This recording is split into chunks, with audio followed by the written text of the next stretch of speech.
ইসলামী শরীয়ত অনুযায়ী নির্দিষ্ট শর্ত সাপেক্ষে একজন পুরুষ সর্বোচ্চ 4টি বিয়ে করতে পারেন। এক্ষেত্রে প্রথম স্ত্রীর অনুমতি নেওয়া বিয়ে শুদ্ধ হওয়ার জন্য ফরজ বা আবশ্যিক শর্ত নয়।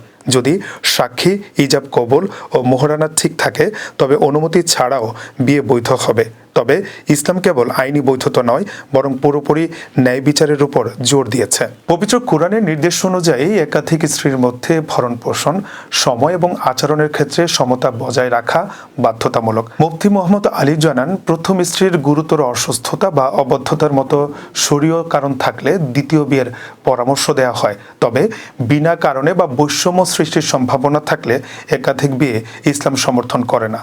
মূলত পারিবারিক শান্তি ও নৈতিকতার খাতিরে প্রথম স্ত্রীকে জানানো ও তার অধিকার রক্ষা করাকে উত্তম আচরণ হিসেবে গণ্য করা হয়।